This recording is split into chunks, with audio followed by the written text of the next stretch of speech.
Welcome, everyone. You've reached Christian Apologist, and I'm S.J. Thomason. And today I'm really delighted to announce I'm here with another Christian, and his name is, he goes by Walter, the Montlake Man.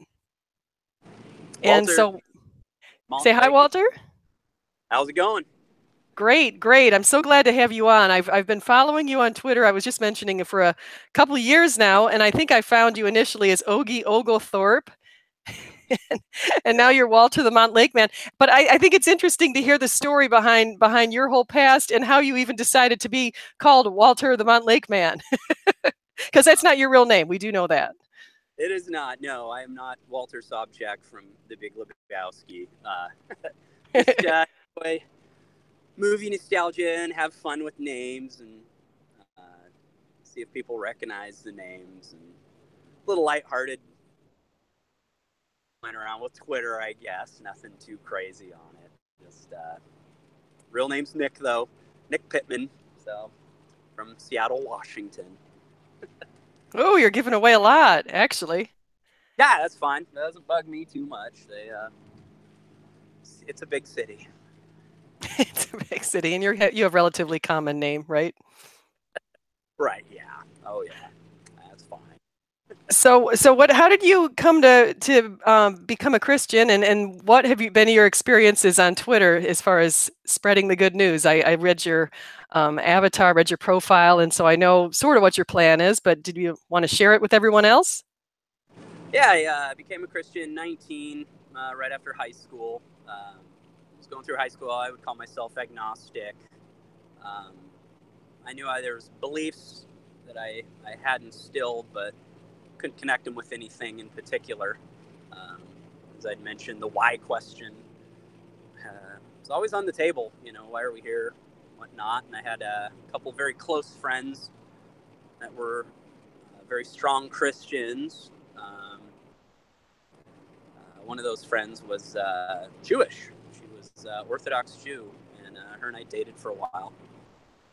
But found myself at 19 years old, just pouring through scripture, read a couple other books, began praying a little bit, and the truth was evident at that point. And this was all before social media, late 90s, so discussions with Christians back then wasn't as broad as it is now. So it was limited in some ways of select what you had, what you could learn, whatnot. It was all essentially books and whatnot, was still fantastic. But social media has opened up such a broad array of hearing different worldviews and, different lives, different experiences. So that's really what I enjoy with Twitter more than anything with doing apologia. Yeah, learning about people and getting to know them. Is that what you're thinking? Yeah, Yep. I agree. I agree. So, and you said when we were just offline, you mentioned that you don't really block people and you don't mute them regularly, or I don't know if you have in the past. Now, I have. I have to admit, I just blocked 3 people this morning. So, It's a busy day. I got, I got, I got, I got a text or tweet I didn't really like, so I decided I wasn't just going to take it out on this poor woman. I blocked 2 people, 2 other people. So, anyway, yeah, that's not the best. I know. I have to figure out a new approach. Gosh. But tell me about your approach. My approach, I believe in letting everybody have a say. People tend to react on emotion on Twitter many times. That's fine. Context can be difficult to understand on Twitter if somebody's being sarcastic or jokey or whatnot. Sometimes it can sound a little harsh, and the way I deal with it is I don't mute, I don't block, don't report anybody. Chips will fall where they will. But if somebody really wants desperately to have a conversation with me, I'm usually up for it. There's a few people out there, they just kind of get in their little groove of swearing and being rude and just not making any points. They're just using me as a venting ground. At that point, I just listen to what they say and just, okay, all right, yep, go ahead, vent it, let it out, that's fine, okay. And then get back onto the topic.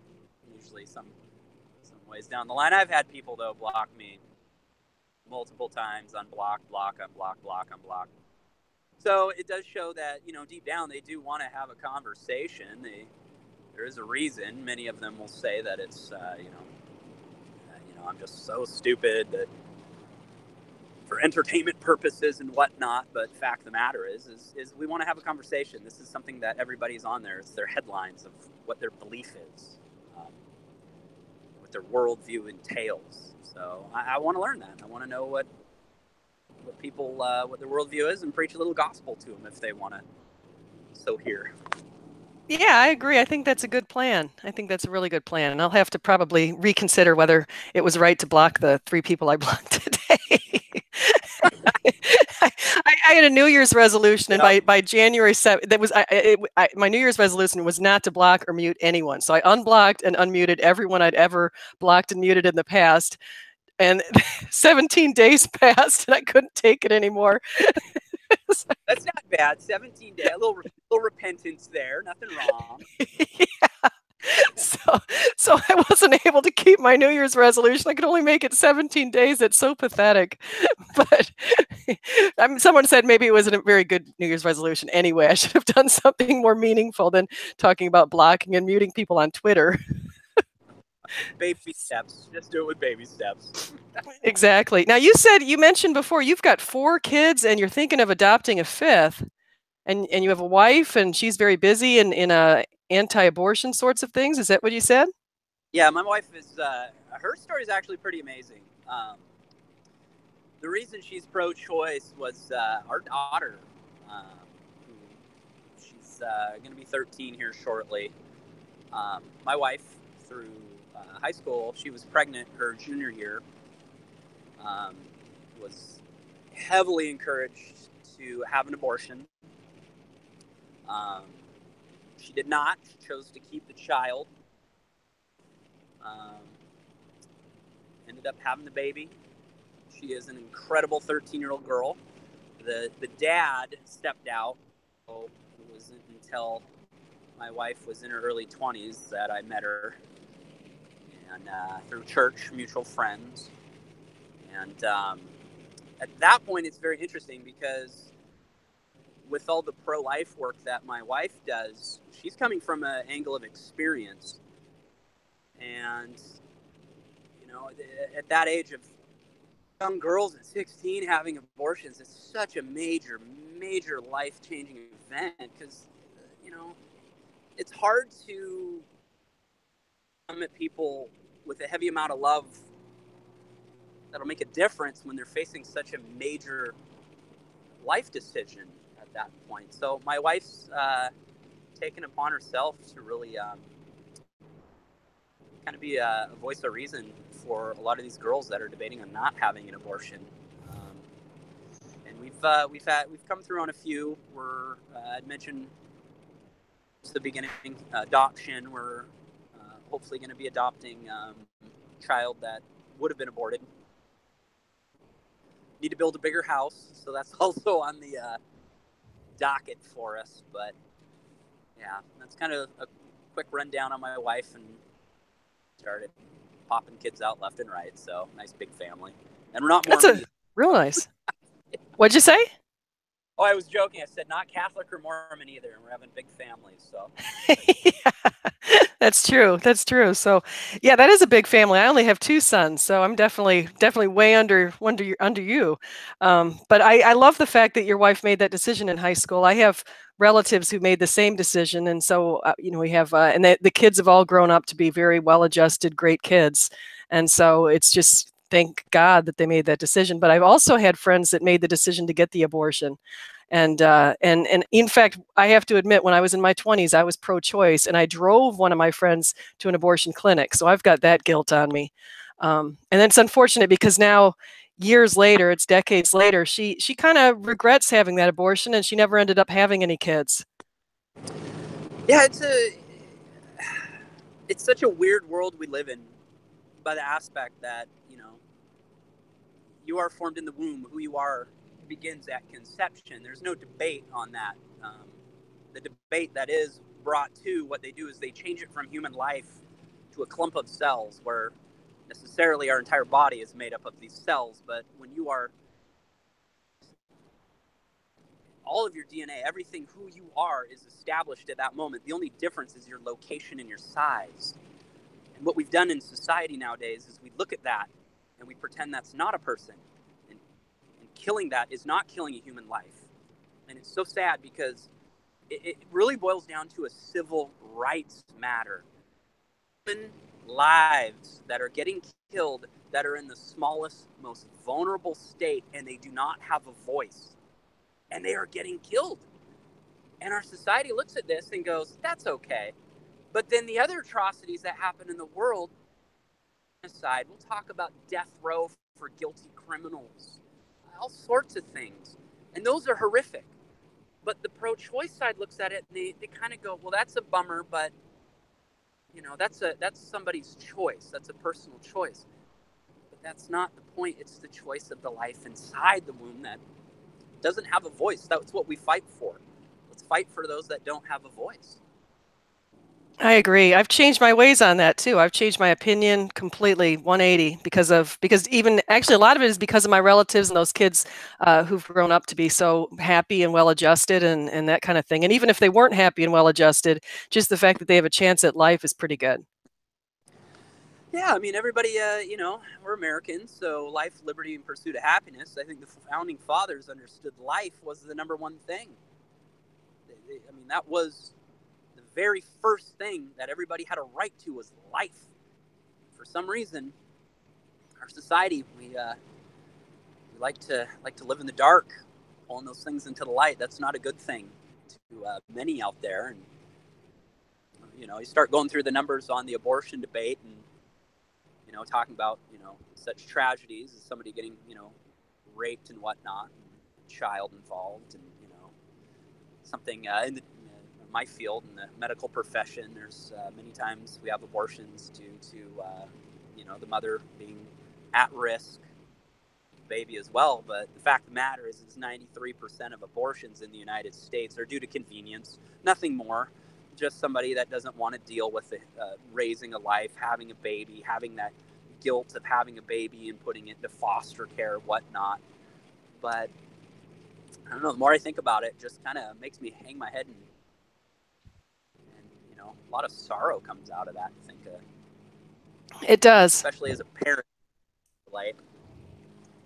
It does. I can say I have had I told you my experiences. You know what changed me was I had my kids in my 30s and sort of in the later part of my 30s. So I started late in life. And my second son, when I was getting an ultrasound and I was going to get the amniocentesis, they told me that he had 2 soft markers for Down syndrome. And he had echogenic heart and echogenic bowels. And I was in a huge panic, and I had to wait. I want to say it was about 10 days before I got the results back for the amniocentesis. But during those 10 days, I spent the entire time on the internet just combing through it to find out everything I could find out about Down syndrome, because I knew that if you were born with that, that was what God gave me. That's the baby that God gave me, so I was going to have the baby regardless. But I turned out he didn't get born with, he didn't have Down syndrome, and he's healthy, and so I was fortunate that way to not have that challenge. But I at that point is when I made the decision to start being pro-life. Yeah, becoming a parent, it's a major turning point for many people in the pro-choice, pro-life belief. I don't know if you've caught the video of there's a Down syndrome gentleman who I believe he went before Congress something, and he gave just a heartfelt speech on being Down syndrome and being pro-life, and how his life had value to it. And switching gears on that, going into the value, what gives a human value. I love debating this on the internet because it's such a powerful standard that everything in our beliefs are founded from that. It's founded that humans either have can have a reference point going, we are created, or we're not, or there is no creator. And if we're not created with a purpose, then we have no intrinsic value. We are just as valuable, as I say this all the time, as a rock, a fart, whatever. Organic slime.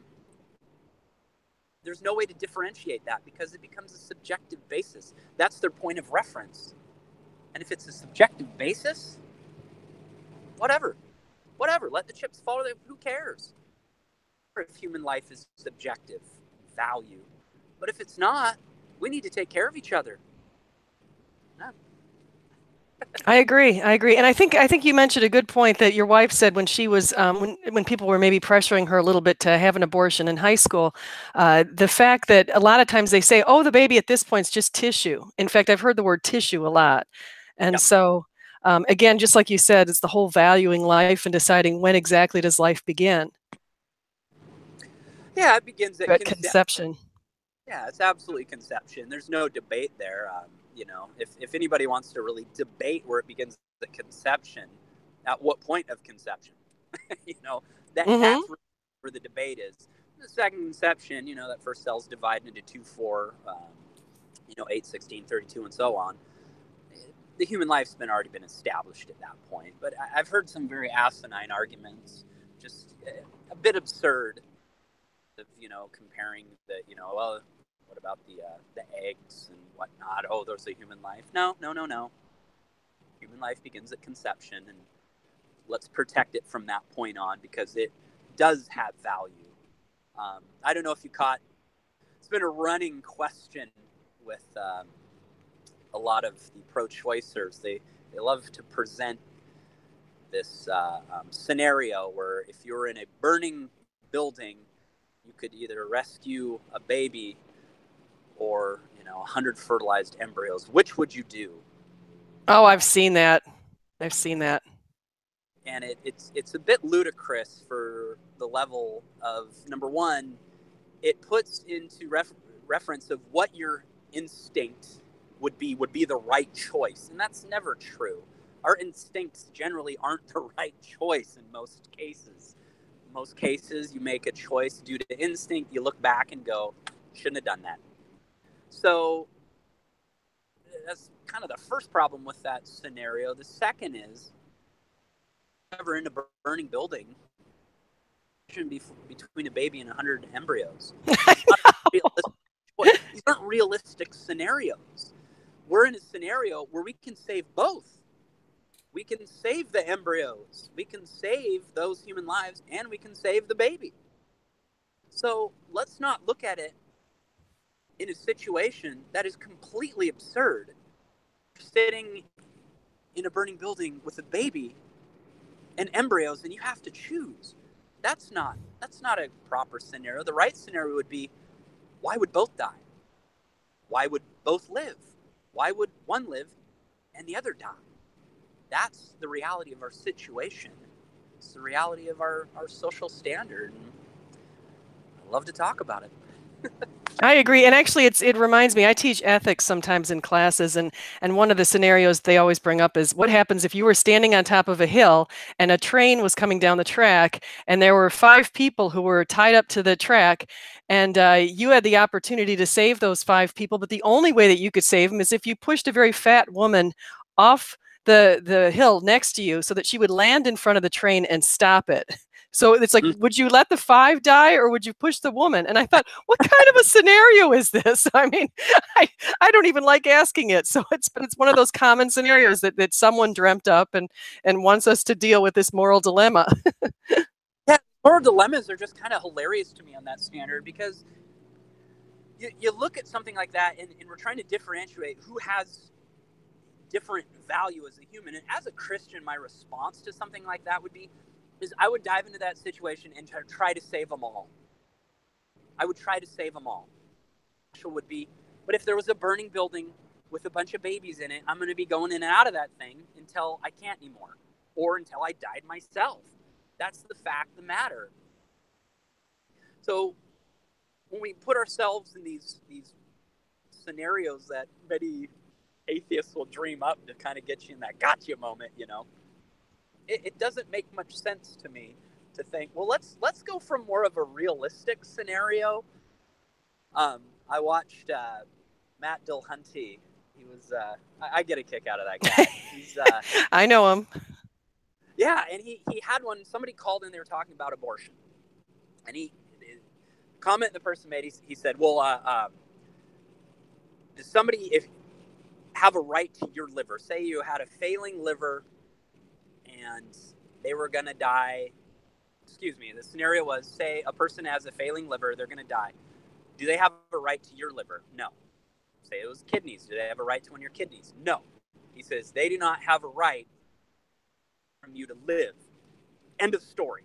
That was it. He said, nope, it's a choice. You have a choice to give them that kidney if you want so they can live. Well, that was absurd to me because I'm thinking, all right, number one, Mr. Dillhunty, you're comparing a mother and her child to a mother and her kidney. The mother's kidney is hers. She can do with it as she pleases. The mother's child is her child, but the child is a separate being. It's a separate life. The mother doesn't have a right to kill her child.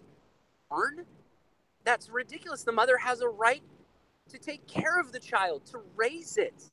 That's the job of parents. If she can't, legalistically, she has to find somebody who can. She can't just throw it in a dumpster and call it good. Kidney of somebody having a right to that versus a mother and her child, another completely asinine, just absurd attempt at making an invalid point in the end of it. So, I don't know. Old Dillhunty, I listened to that. He wouldn't let the guy complete a sentence. An end of story. And Yeah, I've been hung up on by Dillahunty, but we won't get into that. I mean, I wanted to say hi, a little shout out here. I see Creskron and Christian Response, who's Craig, and Real Rain 420, it says Rick and Morty X. I'm not sure exactly who that is, but I see a few people in the chat. And Creskron wanted to know if we had a little time to talk about contraception and our views on that. My view is I'm actually more of a protection if you need it sort of person, but I'm not sure what your views are. Yeah, 100%, up until conception, I don't know, as a Bible-believing Christian, I'm very founded in, intercourses for married people, how they go about it at that point, that's fine, contraception, that's fine. It's when you start getting to the elimination of a human life is where I differ in worldviews with many people on that. Yeah. What about, Walter, the other interesting thing, or that could be interesting to talk about is, I've noticed your interactions on Twitter, and I've noticed that you have different sorts of approaches. You say something like flawed, but you're out there, but you love people and that. And I believe that. I've read enough of your tweet feeds to know that you do love people, and you're real genuine, and you're honest and open, and you've even gotten people like, I'll mention Peter, you've gotten him to feel like you're a really special person. So did you want to share some of your approaches that you've used? Now, my blocking approach is one that isn't really the best. So what have you done? Have you gotten in any conversations where you've been able to turn around the conversation, either by just being a friend or through the logic of the argument itself or anything like that? Yeah, well, the logic of the argument, what's being discussed is irrelevant to the fact that I truly do love these people. I believe biblically that there is a danger in the long run. And it's so sad. If you notice, the first question I'll ever ask anybody is, as a Christian, is you can get a bearing on it is very simple by just asking them that if Christianity is proven 100% true, will you become a Christian? Will you worship God? And at that point, if they say yes, you're going to be dealing with somebody who's open-minded.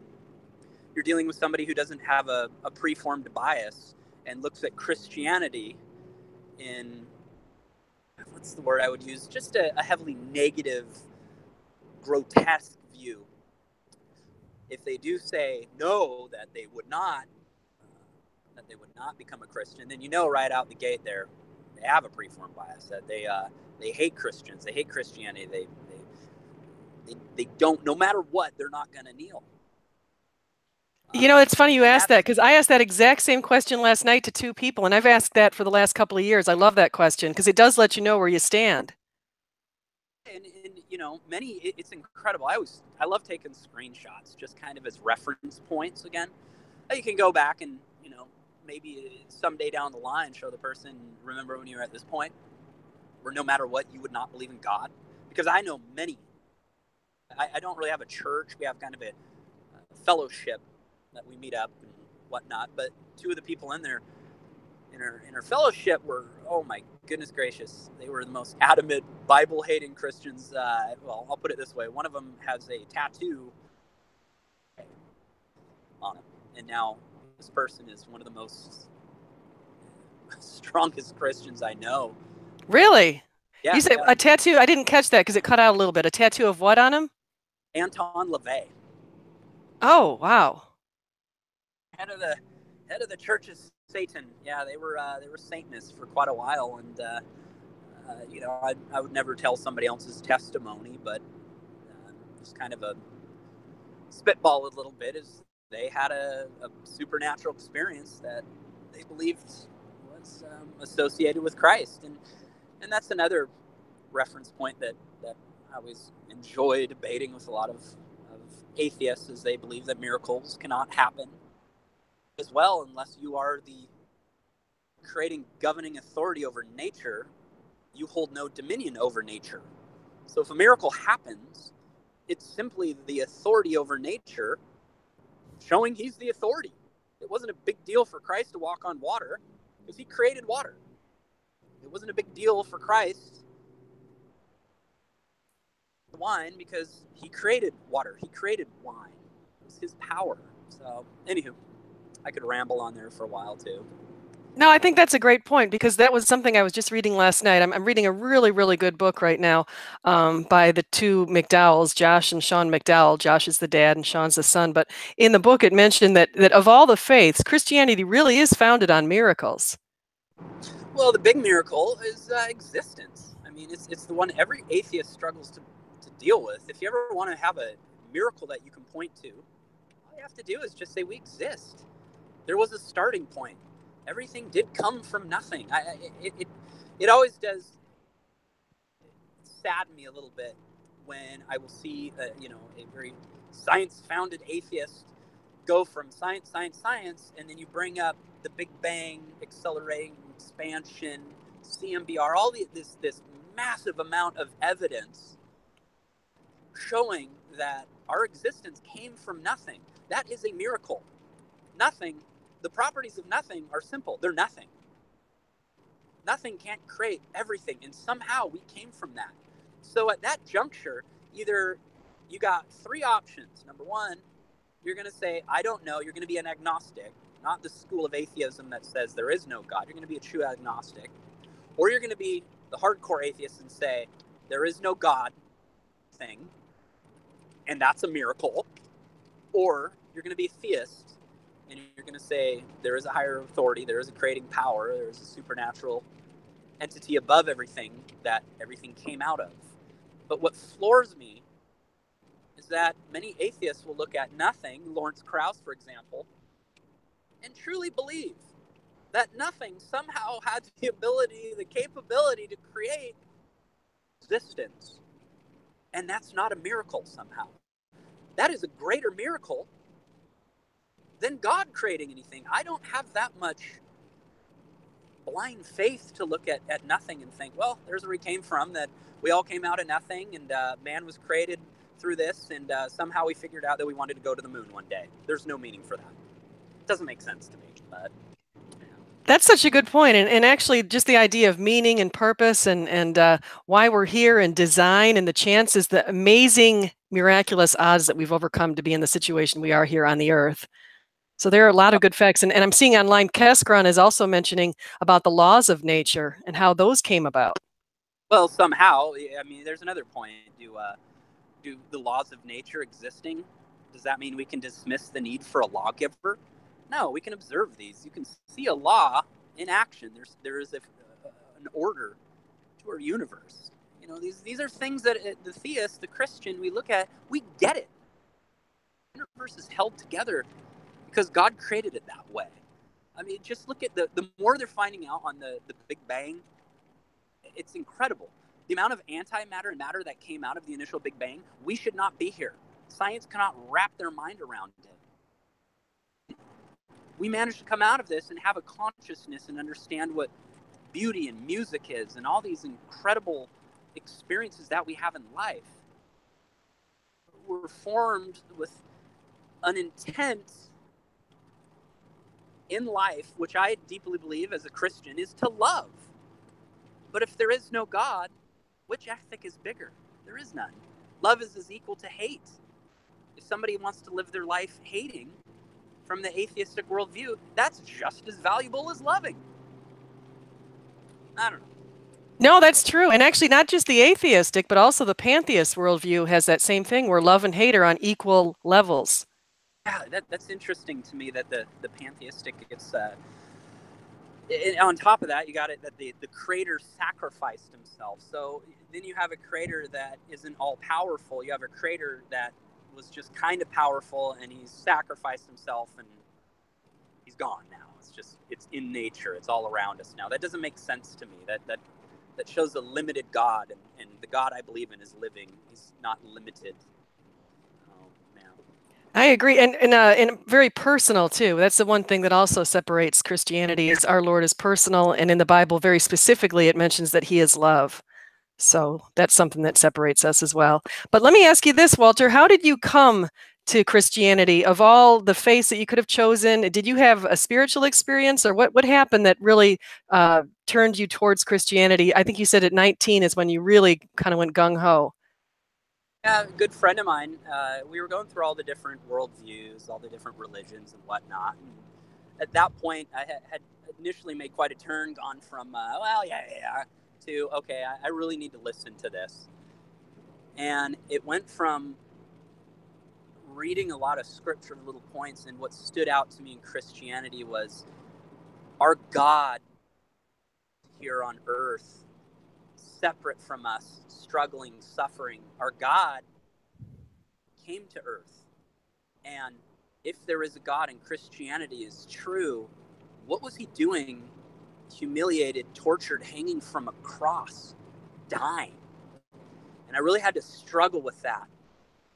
And I had to struggle with pain and suffering. There's a famous video of Stephen Fry, of saying, how dare God, allow child cancer? How dare he?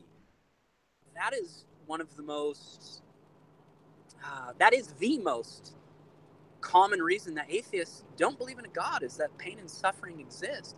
So my turn came from looking at a worldview that we weren't just here on earth where a God was above us and we had to earn our way into his presence. We can't do that.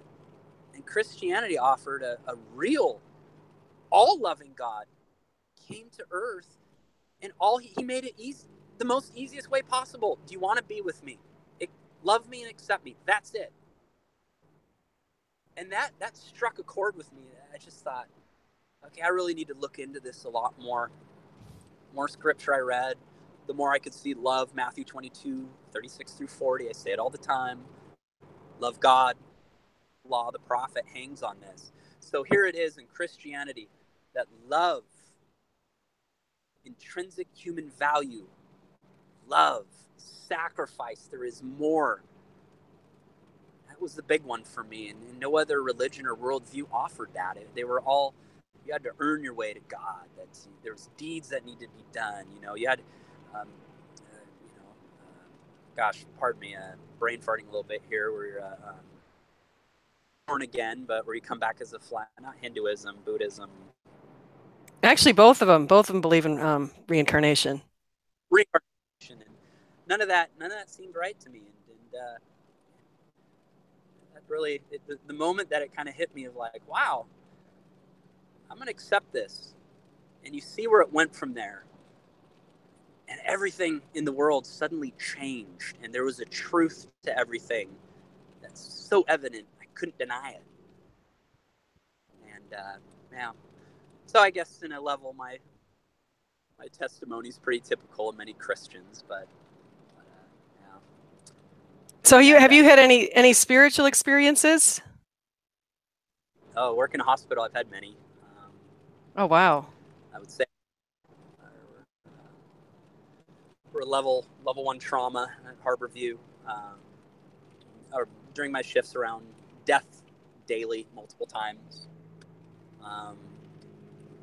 I've seen, my goodness, let me think here. I've had experiences where I've talked to other nurses, other doctors. I have one doctor in particular who he became Christian just because of his work. Oh goodness, let me try to think. We had a gal just the other day. This was about a month ago. She came in with no heart, our EEG flat, everything. She was gone. She came back, and it wasn't until about a week ago that she started speaking of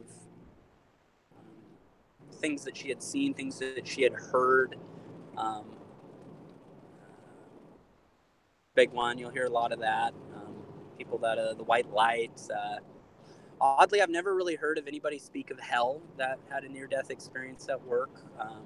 Probably good. And Yeah, scary. darkness. There was nothing, they'll say. There was just nothing.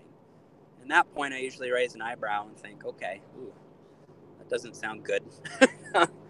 But many of the Christians have had interesting experiences. Had one nurse told me she had a chair rocking next to a bed. It was up on just one of the regular floors, on one of our medical floors.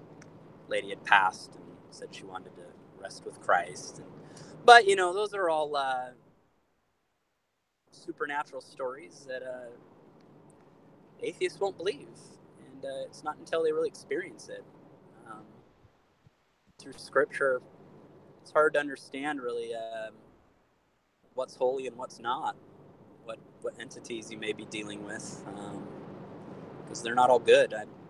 I do love the deeper level of things that are going on now with revelations and whatnot. I've been keeping up with that pretty. Yeah. Yeah, that's interesting stuff. And actually, I agree with you. That's one thing I haven't really talked about too much on Twitter or on any of my blogs or anything is the whole idea of the near-death experiences. But my mom actually had one when she was having me as a baby. She didn't see Jesus or anything like that, but she felt her spirit sort of, and she could see herself from over her body when she was having me. So in the Yeah. hospital room. Yeah, that's a very common one. I believe it was Colton, the little boy. The heaven is real. Had some stuff.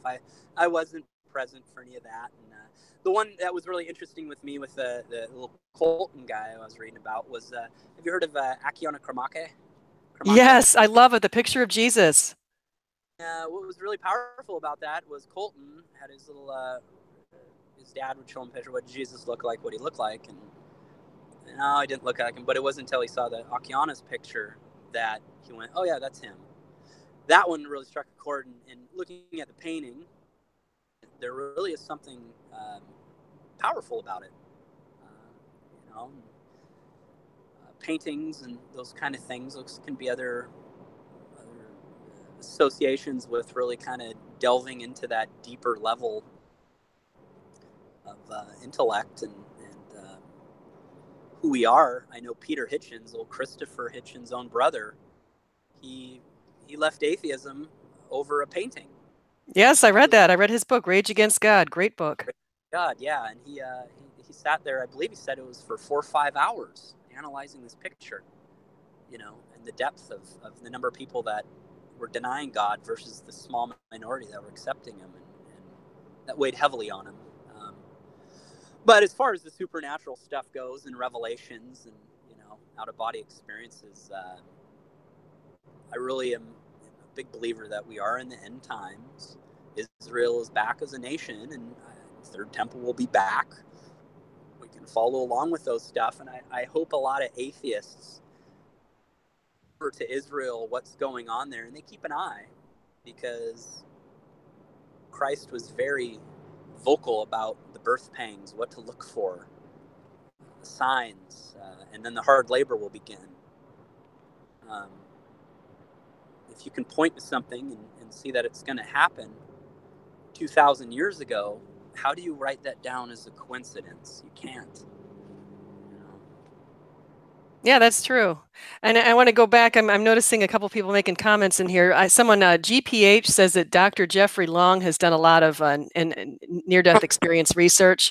And Cascaron just noticed that he said he didn't know that about Peter Hitchens, but that particular painting, and I'm forgetting the title of it, but it was a picture of basically, as I recall, it was a bunch of people who were swimming sort of in a water where they couldn't reach up, and they had abandoned God, and then there were some people who were saved. And so but it's a famous picture. I tweeted it a couple times.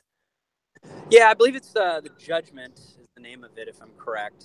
Um, but it does show Judgment Day, and if God is the Christian God and He exists in who He is, then He is all just, and that problem of pain and suffering that we were discussing earlier is solved.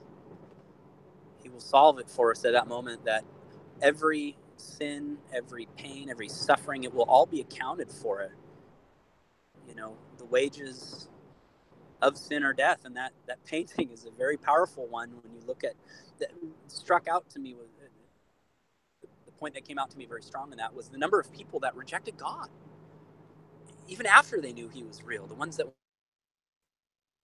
with Him, and that paints a picture of hell to me to be one of heavily narcissism, of hell to be just, you don't want God. Well, God is where all good comes from, all power comes from, all knowledge. Then that means hell is without those. You're without love. You're without other people, really. I know people talk about, hearing screaming, and I've heard a few testimonies of near death. Did you ever hear the one, Tyrone goes to hell? No, I didn't hear that. That's a pretty powerful one. He lost his arm. I'll link it.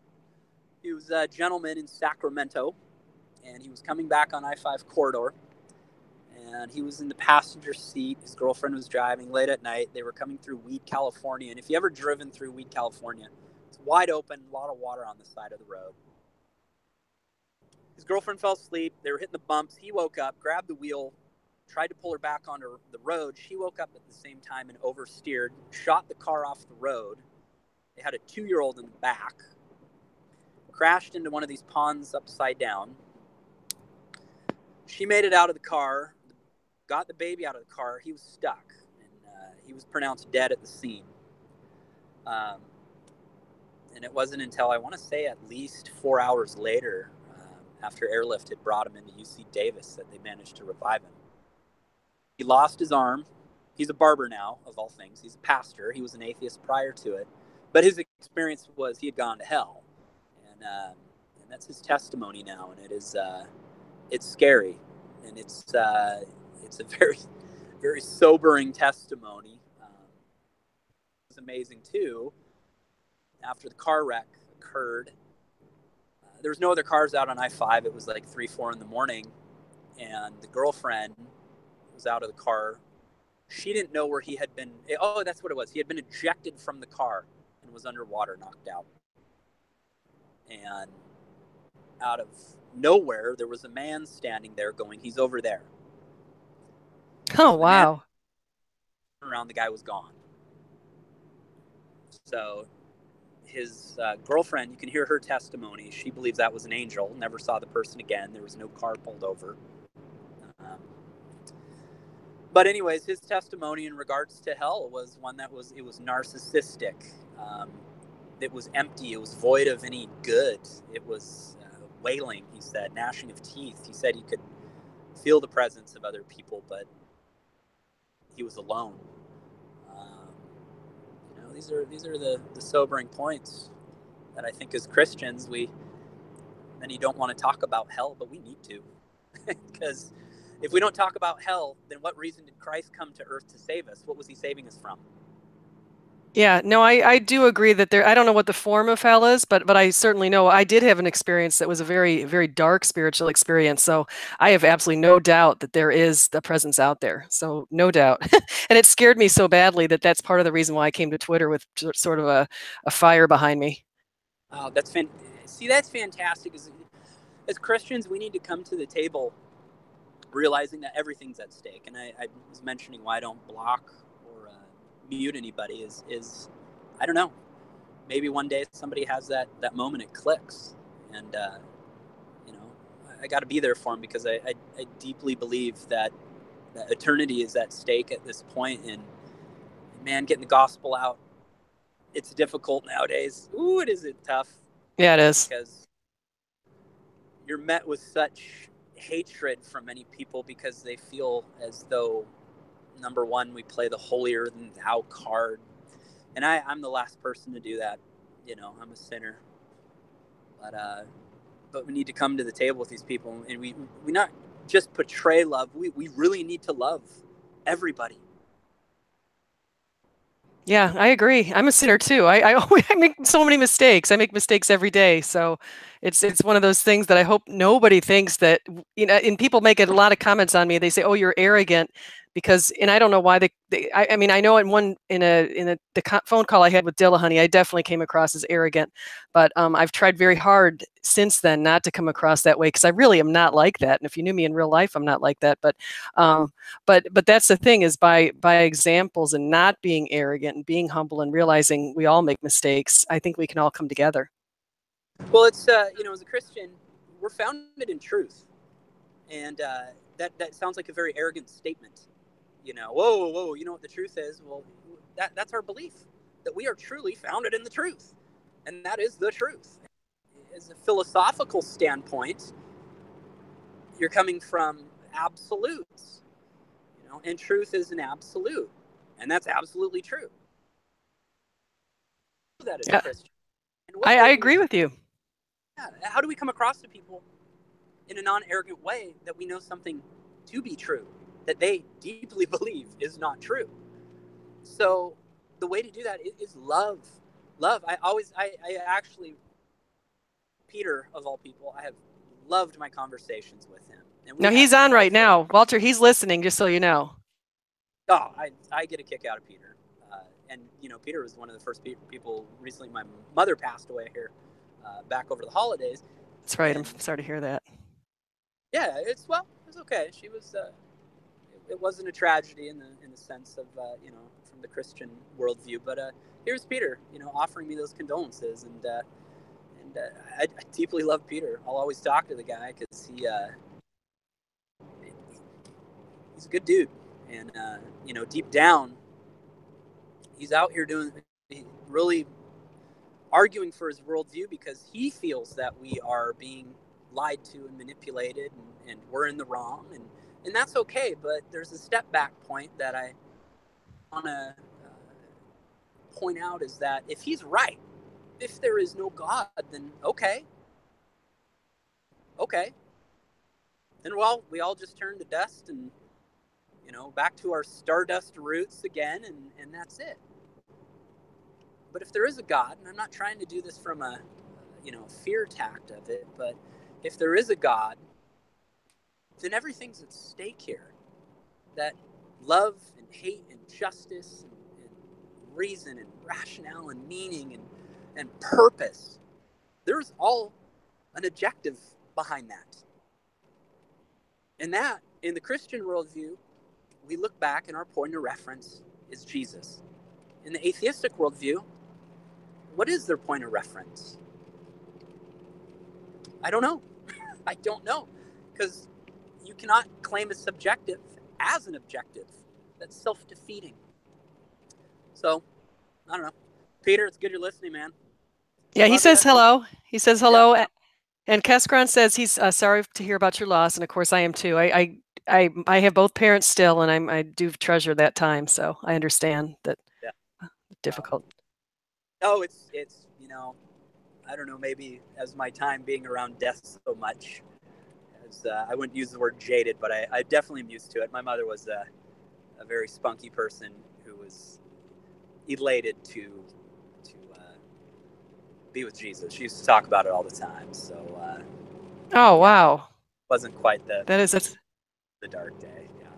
so. Which denomination are you, or do you just call yourself Christian, or what do you consider yourself? Oh, Christian, just Christian, biblical. I would say, as far as I guess from that branch, is what Bible do you use? And I don't know. I have all NIV. King James is definitely a fantastic one to learn. I've kind of taken upon myself here in the last couple years. My wife and I are attempting to learn Hebrew. So Oh, really? we're learning Wow. our Raz, and yeah, but I can't speak on any of that yet. I don't have enough knowledge,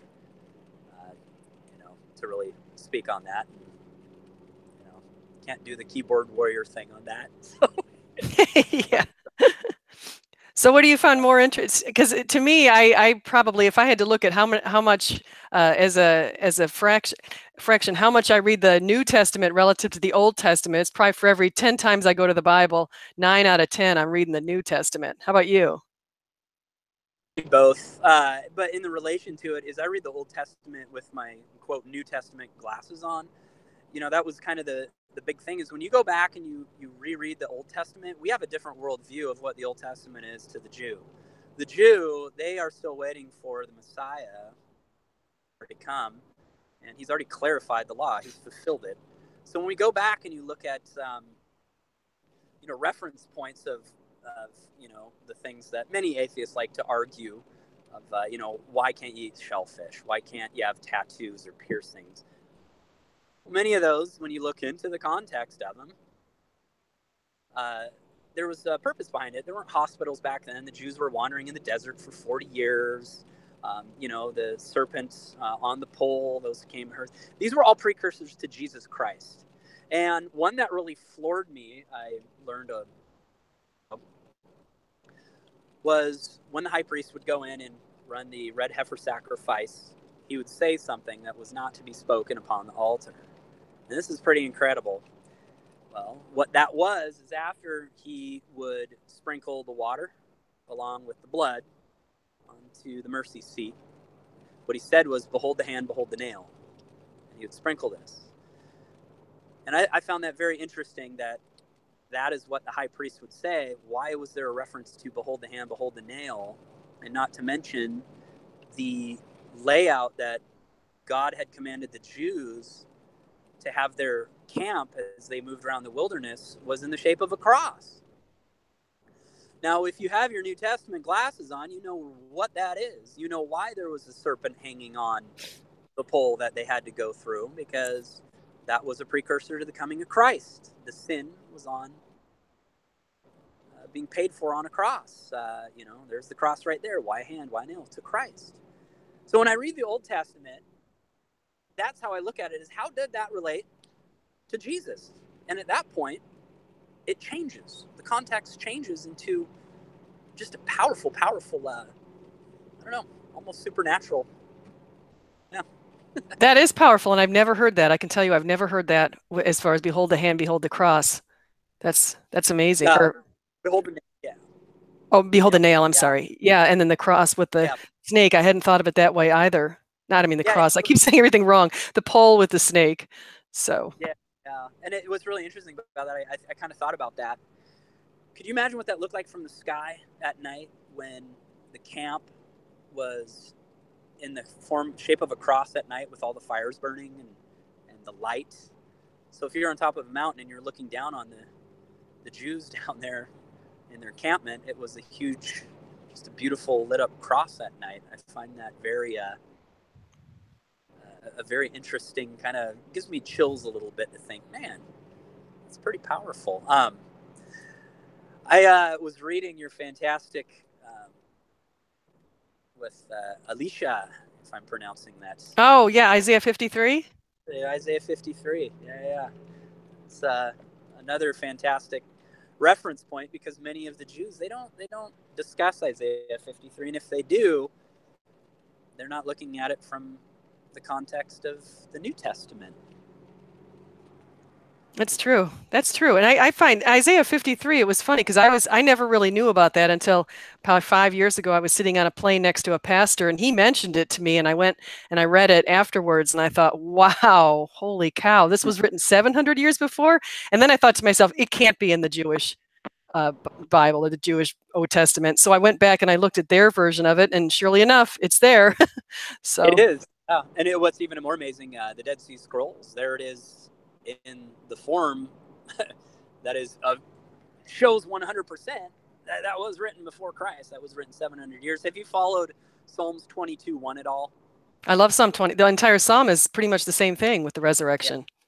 Yeah, that one is that's a very powerful one too, because verses in the Bible were not verses until I believe it was the 1800s. Prior to that, the Jews, they would say, "Go to where it is written," and Jesus said that many times. Go to where it is written, and then they would give the first line at that scripture. So when Christ was on the cross, in reference to Psalms 22, my God, why have you forsaken me? It was at that moment he was fulfilling more scripture right there. Now, the Jews at that moment, and a few of the Romans, they knew what was going on. They went, wait a minute, why did he just go back and quote this verse from Psalms? And then when you read that verse from Psalms, they were living that fulfillment right there. They looked around, and that is, I believe that is one of the reasons that Roman centurion turned and said, truly, this was the Son of God. Yeah.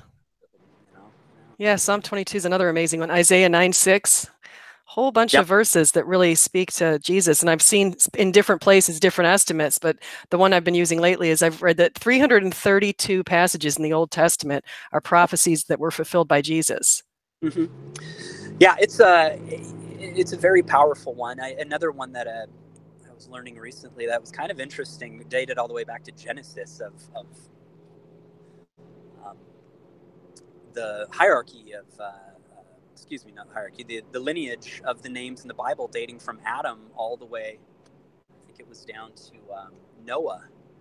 If you take the meaning of those names, I'll have to post it, and you run it, it speaks of Jesus, runs through each meaning of Adam, the son of, all the way down to Noah. It'll give you the whole precursor of who Christ is and what he's going to do. Oh, that's really neat. So yeah, the more this is another thing I believe, we are kind of in the times is the Bible's very, very, very clear about that. Daniel said in the end times, much of the context of the Bible will become alive, that many of these scriptures that were written, thousands of years ago, nobody knows what they were. Nobody knows what they had, but the end times we will. Yeah. I have to be honest, I don't want to be in the end times. That does not look like a good time at all. No. When Christ talked about the hard I'd like labor, to see that 1,000 years from now. Right, yeah. Yeah, that word hard labor. I don't think a lot of people get excited for hard labor. No, I don't want anything to do with that time. I read Revelation, and it kind of scares me. I mean, and Ezekiel and Daniel. I mean, there's some scary passages in there. Oh yeah. There is. Well, my goodness gracious, it's you got to look at it from the aspect of even Paul. They went through just horrific trials. Abuse. Jesus was even tortured. But the end product is they understood what was up there. I mean, here you had Paul and Luke in prison singing. It kind of makes you wonder that those that had seen heaven, that the skies departed, they had a glimpse of it. And at that moment, they knew that what matters on this world mattered very little, as far as in the retrospective eternity, that God is what mattered. And if God is what mattered, then loving one another is what objectively matters most. Sorry, I get to rambling sometimes here. Top of it, That's a great point too, Walter, because that's the whole idea of God being what matters, and the whole this life I always think is like a speck of sand on the beach of heaven. I like that little phrase. But the other thing is, when you think about that, think about Stephen too. Stephen was about to be stoned, or even was getting stoned, as he looked in the sky and he asked for forgiveness for the people who were stoning him. Yeah. And Jesus, of course, did that too.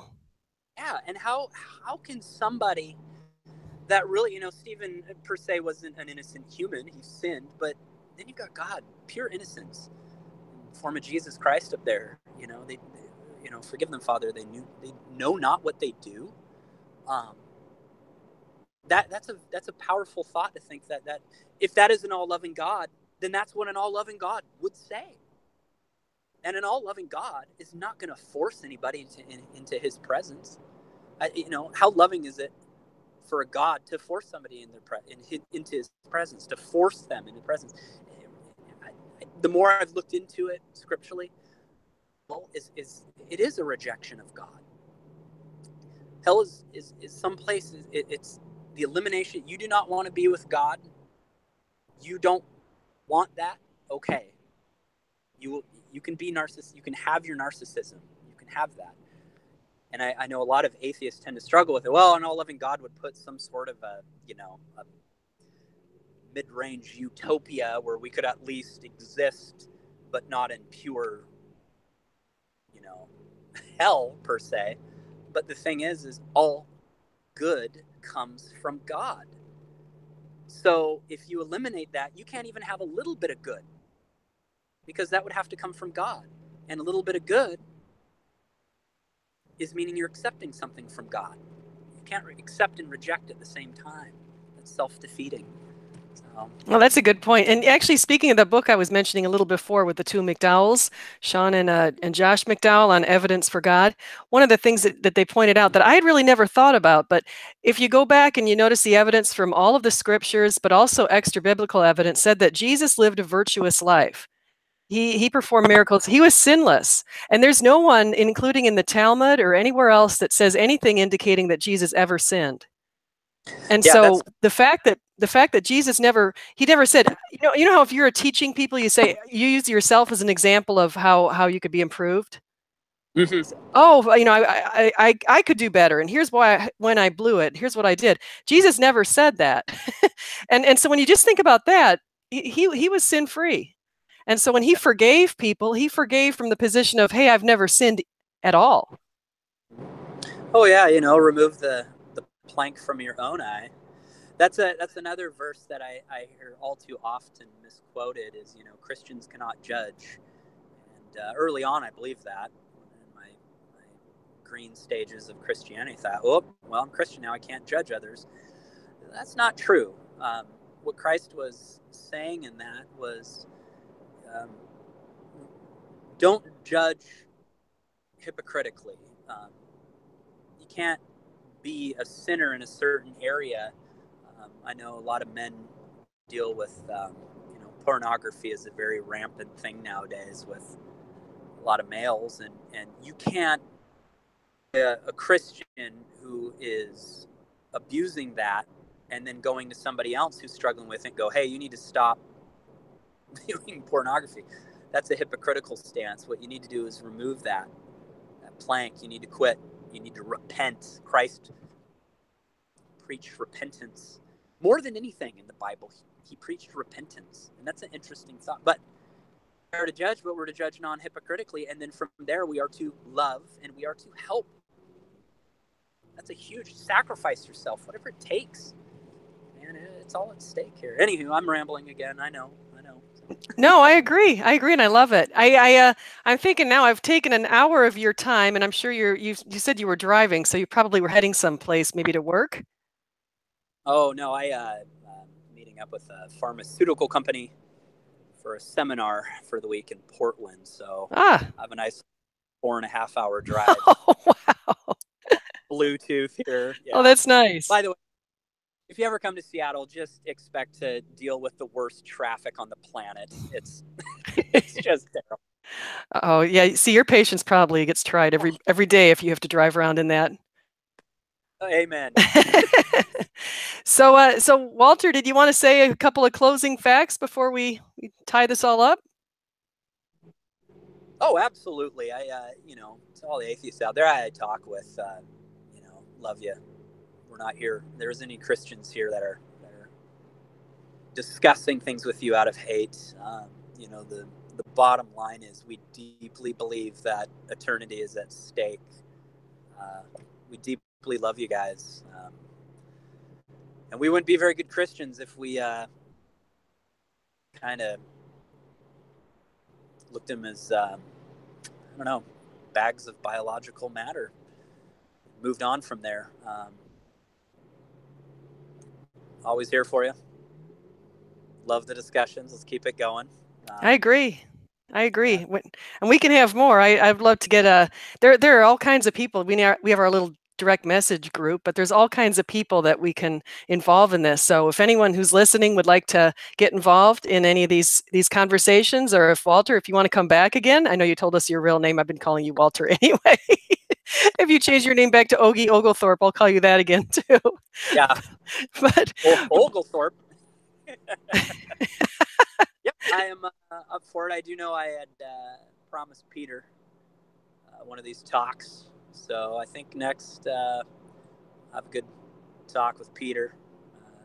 I know he's been wanting me on his show for a while. I'm in the middle of working full time. I'm also in school too. On top of that, going for NP, so I'm a busy bee. But whenever I have the time, I'll definitely make it for anybody who needs it.